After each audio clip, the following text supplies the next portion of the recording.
segment that I like to call Historical Perspectives with Dawn Brodey. Yeah. I'm Dawn Brodey. Now, it is currently December of 2011. And you know what that means. Next month begins 2012. Oh, no. The end of the world.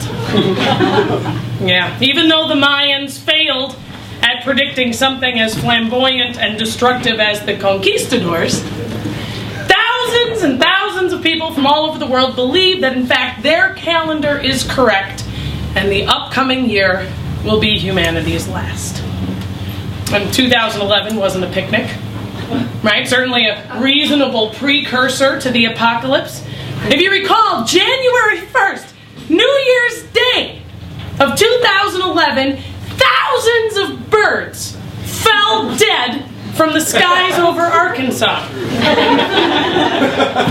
days later, 83,000 fish washed up dead on the shores of that river. And to date, nobody has any kind of reasonable explanation. The closest I heard was probably the fireworks,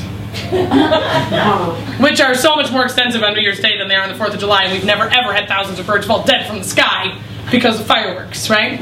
Also in January, we had the floods in Australia.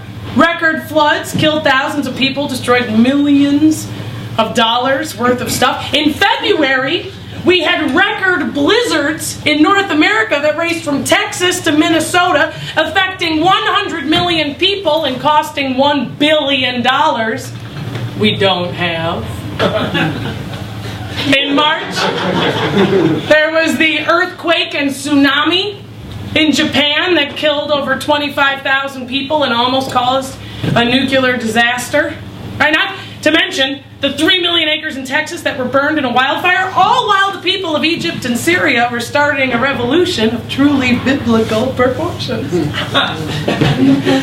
is to say nothing of the terrorist attacks and the oil spills and the global economic disasters and the political extremists and the proliferation of nuclear weapons. Things suck big time right now. That's certain, right? However, while it is mathematically true that something like the end of the world is bound to happen eventually, the fact is that one of our first recorded sources of written human language was an Assyrian clay tablet dating back to approximately 2200 BC. And it says, quote, "The people are immoral, the earth is in a degenerate state, these surely are the end of times." So, friends, since it appears that our fellow language-using Homo sapiens have already collectively wasted thousands of lifetimes holding their breath and believing that this is the end of time, perhaps we, for tonight anyway, can look away from the clock and just dig it. This has been Historical Perspectives with Dawn Brodey.